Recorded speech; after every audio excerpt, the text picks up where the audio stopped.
यहाँ पे एक आदमी है सिपाही यूपी पुलिस का जिसका नाम प्रभाग वर्मा, जो वोट डालने से मना कर रहा है। किसने मना कर दिया? जो वोट डालने से मना कर रहा है वो कह रहा, लेडीज को मना किया। जो कह रहा है वो कह रहा है कि वोट नहीं डालने देंगे।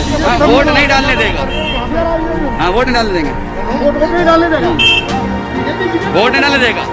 मेन गेट पे जो है पीठासीन का अधिकार है, सब चेक करेंगे, फोर्स के चेक करना है। क्षेत्र आता है तो फोर्स का कोई अधिकार नहीं है। फोर्स का क्या मतलब है? द लाइव टीवी, सच सबसे आगे। नमस्कार, द लाइव टीवी देख रहे हैं आप। आपके साथ मैं हूं आदित्य कुमार। उत्तर प्रदेश के तीसरे चरण के मतदान को प्रभावित करने की पूरी कोशिश की जा रही है। कहीं पर पुलिस रोक दे रही है, पुलिस वापस भेज दे रही है, और कहीं पर चेकिंग के नाम पर लंबी कतारें लगाई जा रही है, तो कहीं पर लोगों को वोट डालने से मना किया जा रहा है। और भारतीय जनता पार्टी के जो कैबिनेट मंत्री रहे हैं वो भी पुलिस वालों से बदतमीजी करते हुए नजर आ रहे हैं पोलिंग बूथ पर। हम एक खबर आपको दिखाएंगे, आप वीडियो के अंत तक बने रहिएगा। जो सबसे पहले हम वीडियो दिखाने जा रहे हैं वो वीडियो है फर्रुखाबाद का। फर्रुखाबाद में एक पुलिस वाला लोगों को रोक रहा है, महिलाओं को वापस कर रहा है, वोट डालने से मना कर रहा है, जिसका वीडियो अब वायरल हो रहा है। जरा आप वीडियो पहले देख लीजिए। इसकी शिकायत भी इलेक्शन कमीशन में की गई, लेकिन अभी तक कोई कार्रवाई होती हुई नहीं दिखाई दे रही है। पहले ये वीडियो देखिए, फिर क्रमशः हम एक एक वीडियो आपको दिखाएंगे किस तरह से इस चुनाव को प्रभावित करने के लिए सरकारी अमला जो है वो लगा हुआ है। पहले वीडियो देखिए। यहाँ पे एक आदमी है सिपाही यूपी पुलिस का जिसका नाम प्रभाग वर्मा, जो वोट डालने से मना कर रहा है। किसने मना कर दिया? जो वोट डालने से मना कर रहा है वो कह रहा, लेडीज को मना किया। जो कह रहा है कि वोट नहीं डालने देंगे। वोट नहीं डालने देंगे। हमें किसी पार्टी से क्या मतलब है? नहीं, इधर आओ। वोट नहीं डालने देगा। हाँ, वोट नहीं डालने देंगे। वोट नहीं डालने देगा। वोट नहीं डालने देगा, समझे? चलो। तो देखा आपने किस तरह से यहां मतदान को प्रभावित करने की कोशिश की जा रही है। एक पुलिस वाला लोगों को रोक रहा है, उस पर यह आरोप है कि महिलाओं को उसने वापस कर दिया, और वहां पर वीडियो भी शख्स ने बनाकर डाल दी है। आप समझिए कि अगर इस तरह से मतदान होगा, इस तरह से मतदाताओं को वापस भेजा जाएगा, तो क्या निष्पक्ष चुनाव की उम्मीद हम कर सकते हैं? क्या यह कह सकते हैं कि मतदान सही तरीके से हो रहा है? अगली खबर आपको बता रहे हैं, यह मैनपुरी की है। मैनपुरी जिले की विधानसभा कराहल के भागपुर गांव में बूथ नंबर 244, 245 पर ग्रामीणों को वोट डालने से रोका जा रहा है। उन्होंने अपना मतदान जो पहचान पत्र होता है उसको सीधे सीधे आगे करके कहा है कि हमें वोट डालने से रोका जा रहा है, वोट नहीं डालने दिया जा रहा है। जरा आप वीडियो देखिए, कितनी बड़ी बात है कि मतदाताओं को वोट डालने से रोका जा रहा है। वीडियो देखिए। सेंट्रल गवर्नमेंट के कर्मचारी को मेन गेट पे जो है वो तो पीठासीन का अधिकार है, सब चेक करेंगे, फोर्स के चेक करना है। अधिकार है, क्षेत्र आता है तो फोर्स का कोई अधिकार नहीं है। फोर्स का क्या मतलब है? राज्य कर्मचारी को देखना चाहिए, पीवन का अधिकार है ये सेंट्रल गवर्नमेंट के लोग कर्मचारी को देखना चाहिए पर्ची को। सेंट्रल गवर्नमेंट के अधिकारी क्यों देख रहे हैं? बात से भगा देते वोटर को। याद आप किसी पे डलाओ तो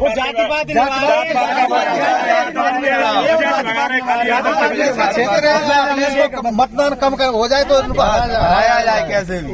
ये मतदान कम कराना चाह रहे हैं बीएसएफ, केंद्र की जो आई है बीएसएफ, ये भी मतदान कम कराना चाह रहे हैं। यहाँ पे बदतमीजी दे रहे हैं। तो वीडियो में आपने साफ तौर पे देखा किस तरह से लोगों को परेशान किया जा रहा है। सेंट्रल गवर्नमेंट के जो अधिकारी हैं, यानी जो फोर्स वहां पर तैनात है, पहले वो आईडी कार्ड चेक करती है, बार बार लोगों को परेशान करती है, 3-3 बार आईडी कार्ड चेक किया जाता है। जबकि आप भी जानते हैं कि ये जो अंदर कर्मचारी होते हैं, जो वोटिंग कराते हैं, जो पीठासीन अधिकारी होते हैं, जो उनके सहयोगी कर्मचारी होते हैं, उनकी जिम्मेदारी होती है कि वो चेक करें, वो क्रॉस चेक कर ही वोटिंग करवाएं। लेकिन यहां पर जो है, जो जवान खड़े हुए वो रोक रहे हैं लोगों को और उनका आईडी कार्ड चेक करें, जिससे जनता परेशान है और मतदान प्रभावित हो रहा है। अगली खबर आपको दिखा रहे हैं हाथरस से। हाथरस के आरडी कॉलेज मतदान केंद्र पर 3 बार चेकिंग हो रही है, लंबी कतारें लगी हुई हैं। ये लंबी कतारें दर्शाती हैं कि वोटिंग को प्रभावित करने के लिए सब किया जा रहा है, क्योंकि मतदान प्रतिशत अगर कम होगा तो आप भी समझते हैं क्या कुछ तस्वीरें निकलकर सामने आएंगी।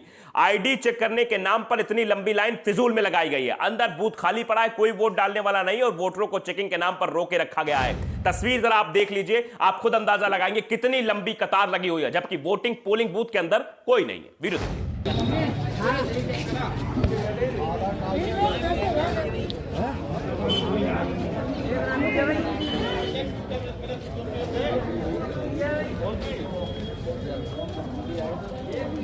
कौन की मिली है? तो ये सब आपने देख लिया किस तरह से मतदान को प्रभावित करने की पुरजोर कोशिश हो रही है। आईडी कार्ड चेक करने के नाम पर लोगों को डराया धमकाया जा रहा है। कहीं से पुलिस वाले बाहर कर दे रहे हैं तो कहीं पर जो फोर्स लगी हुई है वो फोर्स लोगों को वापस कर दे रही है कि आप जो है आईडी कार्ड आपका ठीक नहीं, ये है वो है करके। इसलिए मतदान प्रभावित हो रहा है। यह अपने आप में बड़ी खबर है। उसके बाद अब आपको दिखाते हैं कि एक साहब है, कभी मंत्री रहे वो प्रदेश सरकार में, आज उसी का रुतबा दिखा रहे हैं पुलिस वालों पर। कह रहे हैं दिमाग खराब ना हो। पहले आप वीडियो देख लीजिए, फिर मंत्री महोदय का नाम भी बताएंगे और कहां ये बवाल कर रहे थे वो भी बताएंगे। सुनिए। दिमाग खराब ना हो, दिमाग खराब ना हो। हम है ना यहाँ, हम आ गए ना। अरे हम है ना यार, चलो यार, हम है ना।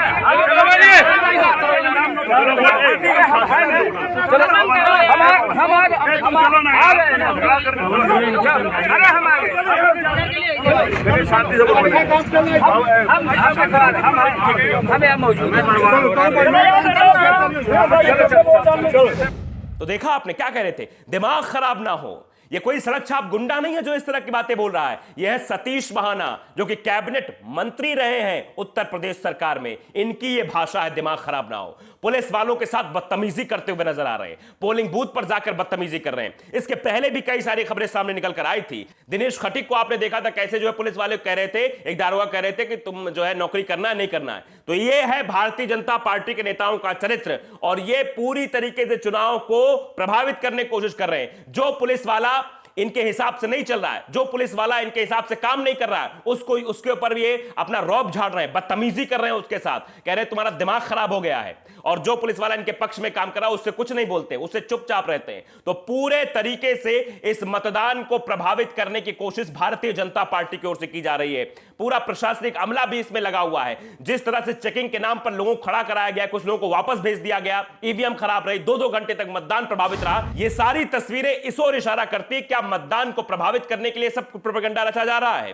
क्योंकि आप भी जानते हैं किस तरह से भारतीय जनता पार्टी का विरोध है। भारतीय जनता पार्टी ये समझ रही है कि यहां जो चुनाव हो रहे हैं, चाहे वो करहल की बात करें या फिर अन्य जो मेन सीटें हैं वहां की बात करें, तो वहां पर भारतीय जनता पार्टी का ग्राफ बिल्कुल गिरा हुआ है। शायद इसीलिए मतदान को प्रभावित करने के लिए ये सब चीजें निकलकर सामने आ रही हैं। चुनाव आयोग बिल्कुल चुपचाप बैठा हुआ है और कोई एक्शन नहीं लिया जा रहा है, कोई कार्रवाई नहीं की जा रही। लगातार समाजवादी पार्टी की तरफ से शिकायतें की जा रही इलेक्शन कमीशन को कि इलेक्शन कमीशन इन मामलों पर संज्ञान ले, इनको देखे कि ईवीएम खराब हो रही है। कहीं पर जो है वोट डाला जा रहा है समाजवादी पार्टी को तो पर्ची दिखाई दे रही वीवीपैट में भारतीय जनता पार्टी की। ये सब जो चीजें निकलकर सामने आ रही है दर्शाती हैं कि आने वाला जो ये चुनाव है ये इसके नतीजे किस ओर जाएंगे। इसीलिए शायद समाजवादी पार्टी लगातार इस पर सक्रियता दिखा रही है, लेकिन चुनाव आयोग की तरफ से इस पर कोई सक्रियता या गंभीरता नहीं दिखाई दे रही है। क्योंकि पहले चरण के मतदान आप ले लीजिए, पहले चरण में भी यही खबरें सामने आई। वोटिंग शुरू होने के बाद ही तुरंत ये खबर मशीन खराब मशीन खराब। तो क्या मशीनें चेक नहीं की गई थी? क्या मशीनों को ऐसी मशीनें भेज दी गई हैं उत्तर प्रदेश के विधानसभा चुनाव में जो खराब है, जो गड़बड़ है? क्योंकि हर एक जिले से खबर सामने आ चुकी है। पहले चरण की जो 11 जिलों की 58 सीटों पर मतदान हुए उसमें भी यही चीज निकलकर सामने आई। दूसरी बार जो 9 जिलों की 55 विधानसभा सीटों पर मतदान हुए उसमें भी यही चीजें निकलकर सामने आई। गड़बड़ियां देखने को मिली, कई लोगों ने शिकायत भी इसकी की, लेकिन कोई कार्रवाई नहीं। उसके बाद जो तीसरे चरण का मतदान हो रहा है जिनमें 13 जिलों की 59 विधानसभा सीटों पर मतदान हो रहा है, यहां भी यही चीजें, यही तस्वीरें निकलकर सामने आ रही हैं। जिसके बाद से संशय बरकरार है, जिसके बाद से सवाल बार बार हम पूछ रहे हैं, क्या यह चुनाव निष्पक्ष हो रहा है? क्या हम इस पर सवाल नहीं कर सकते हैं? क्योंकि जिस तरह की तस्वीरें हैं, जिस तरह की बातें निकलकर सामने आ रही हैं कि अब आईडी कार्ड चेक करने के नाम पर लोगों को रोका जा रहा है और मतदान पहले ही कहीं शुरू कर दिया जा रहा है। मतलब मतदान का समय नहीं हुआ, मशीन खुली, उसके बाद मतदान शुरू हो जाता है, अपने आप ही पीठासीन अधिकारी मतदान करने लगते हैं। और कई खबरें तो पिछले चरण में यह भी निकलकर सामने आई कि भैया वो गए वहां वोट डालने के लिए, पता चला उनका वोट पहले ही पड़ गया है। तो ये सब चीजें, ये बातें ये दर्शाती हैं कि चुनाव निष्पक्ष तरीके से नहीं हो रहा है। पुलिस वाले महिलाओं को रोक देते हैं और आईडी कार्ड चेक करने के नाम पर जो है फोर्स जो है वो आईडी कार्ड चेक करती है, लोगों को लाइन में खड़ा कराया जाता है। ईवीएम मशीन खराब होने के बाद लोगों को वापस भेज दिया जाता है। भारतीय जनता पार्टी सरकार में जो कैबिनेट मंत्री रहे वो बदतमीजी पुलिस वालों से करते हैं जो इनके हिसाब से काम नहीं कर रहे। तो ये सारी चीजें इशारा करती हैं कि चुनाव को प्रभावित करने के लिए पूरी तरीके से भारतीय जनता पार्टी लगी हुई है। तो द लाइव टीवी को अगर आपने सब्सक्राइब नहीं किया, सब्सक्राइब जरूर करिए, बेल आइकन दबाइए ताकि सच खबर आप तक पहुंचती रहे। नमस्कार। द लाइव टीवी, सच सबसे आगे।